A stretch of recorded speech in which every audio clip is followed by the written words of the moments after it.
E para analisar os dados do PIB divulgados na manhã desta sexta-feira, a gente conversa agora com o Gustavo Loyola, que é presidente da Tendências Consultoria e ex-presidente do Banco Central. Bom dia, seja muito bem-vindo aqui ao Real Time. Bom dia. Bom, 0,2% de crescimento no quarto trimestre, a gente acabou de ver aí uma entrevista com um agente do mercado, é algo que chega a tranquilizar do ponto de vista de pensar que o crescimento está pressionando um pouco menos a inflação? Sem dúvida, eu acho que mostra que a política monetária está fazendo efeito, né? E que, de fato, está conseguindo conter a demanda, né? Portanto, isso sinaliza que o Banco Central provavelmente não terá que subir os juros tanto assim mais à frente, né? Ou seja, traz uma certa perspectiva de estabilização dos juros num patamar não tão elevado assim, e, por outro lado, também uma inflação menor, né? Então, é possível que a gente veja nas próximas semanas uma melhora das expectativas de inflação, a depender, obviamente, de outros fatores, e também uma queda dos juros futuros, né? Em função exatamente dessa fraqueza maior do PIB, que era esperada, né, de certa maneira, mas a confirmação sempre ajuda, né? Exatamente. A gente viu os números destrinchados, Gustavo, mostrando aí que a agricultura teve uma queda, até pelas condições climáticas do ano passado, mas serviços cresceu bem, 3,7%, indústria 3,3%, mas com destaque para a construção civil, que cresceu mais de 4%. Você acha que esse setor da construção deve desacelerar também agora em 2025, já que a gente sabe que o setor da construção depende muito dos juros? Eu acho que sim, eu acho que deve desacelerar, né? De fato, a construção foi realmente o grande responsável pelo crescimento de quase 7% nos investimentos, mas deve desacelerar, né? Obviamente que as obras elas continuam, enfim, mas a gente deve ver uma certa redução de atividade, seja na construção habitacional, mas também na construção para indústria, comércio e infraestrutura.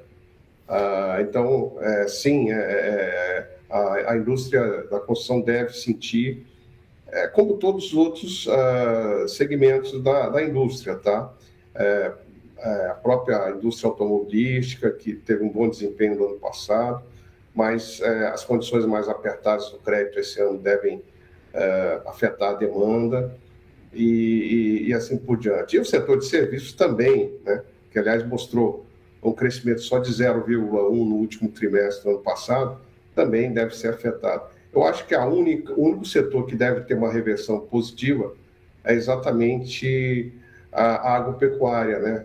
Porque o ano passado realmente houve um problema de safra, um problema de quebra de safra, uma série de dificuldades, e é provável que neste ano esse quadro negativo não se repita, então aí eu acho que vai haver um crescimento que vai ajudar o PIB de 2025, né? Mas a parte da indústria e serviços, eu acho que tem uma desaceleração muito grande, como já mostraram os números do último trimestre, né? Essa desaceleração, você acha que vai ser suficiente para diminuir a curva futura de juros?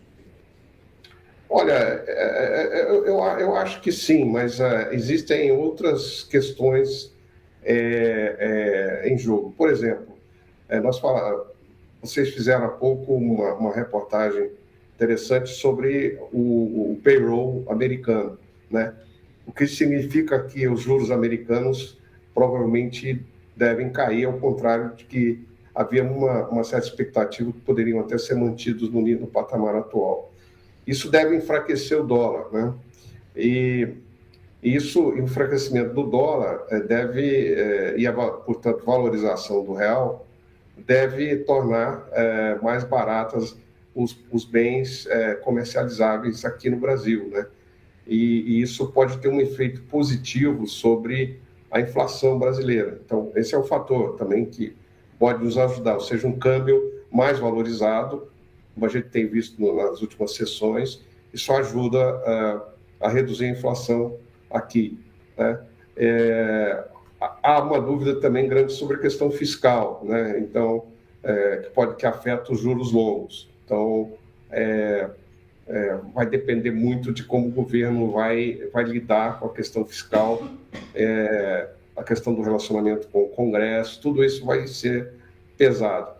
Mas, assim, considerando todos os outros fatores mais ou menos constantes, eu diria que a desaceleração da economia sinaliza juros mais baixos mais à frente, né?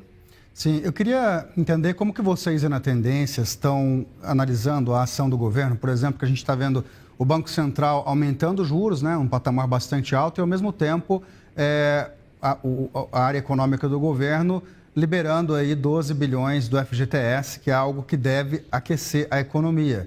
São sinais talvez um pouco contraditórios? São, eu diria, totalmente contraditórios, né? Porque o Banco Central puxa a economia numa direção e o governo tenta puxar na outra direção. Isso é um dos fatores que impedem a queda dos juros, ou pelo menos um dos fatores que fazem com que os juros, o Banco Central seja obrigado a praticar um juro mais alto, né? Por quê? Porque o remédio política monetária ele perde um pouco da sua eficácia, já que o governo está dando, por exemplo, um antídoto, né? Uma injeção de recursos da economia que vai contra exatamente o objetivo do Banco Central. O Banco Central fica sendo uma espécie de cavaleiro solitário na luta contra a inflação, né? Parece que não é uma responsabilidade do governo, é uma responsabilidade só do Banco Central, né? Do Galípolo e dos seus diretores lá. Isso não é verdade. Então, portanto, aí você mencionou um dos fatores que impedem a queda mais rápida dos juros, tá? É exatamente eu diria até, eu vou chamar isso um certo populismo, né? Do governo, preocupado muito com a popularidade do presidente da República, né? E isso deve prejudicar a política monetária, sim. Eu queria saber qual é a sua previsão, Gustavo, para o PIB nesse ano de 2025, para a inflação também no fim do ano e para a taxa Selic.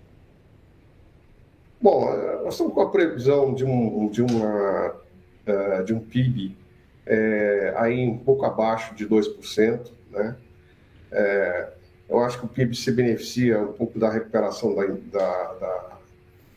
da agricultura e também tem aquele efeito de carrego, né? Um efeito que você traz o impulso do PIB do ano anterior, mas já é um PIB mostrando bastante desaceleração na margem, uma taxa de juros no final do ano, uma taxa Selic na casa dos 15%, 15,5%, 15%, né?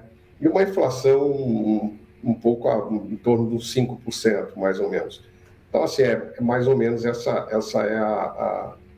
são as nossas previsões, mas, evidentemente, inflação ainda bastante acima da meta, inclusive do próprio teto da banda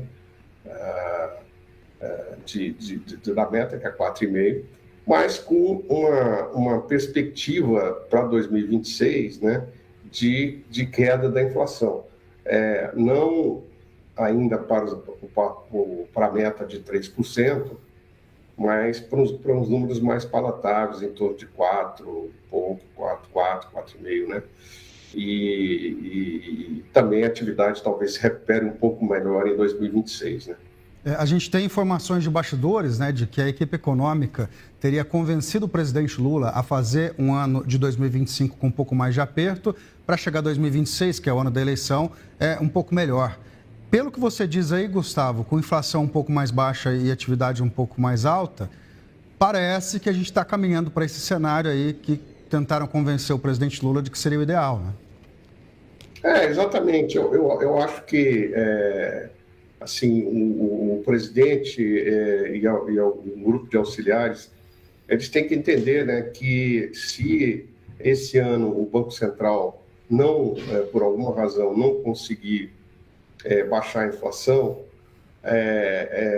isso vai pesar contrariamente aos interesses eleitorais do governo, né? Seja o Lula candidato ou não, uma outra candidatura, porque realmente a inflação voltou a ser uma grande preocupação, né? As pesquisas de opinião recentes mostram isso, né? Uma preocupação muito grande com a inflação, principalmente essa inflação que atinge as classes de menor renda, que é a inflação de alimentos, né, de produtos básicos e tal.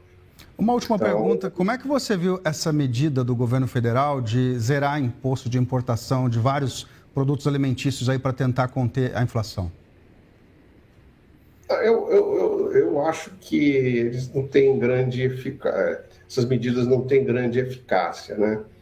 Elas não prejudicam, vamos dizer assim, em termos de inflação, mas não têm grande eficácia. Evidentemente que pode prejudicar algumas indústrias, pode prejudicar a atividade econômica em alguns mercados, mas assim o efeito é pequeno, porque há várias questões, né? Por exemplo, você tem que montar as cadeias de logística para importar, muitas vezes você não tem disponibilidade de mercadoria, dessas mercadorias, né?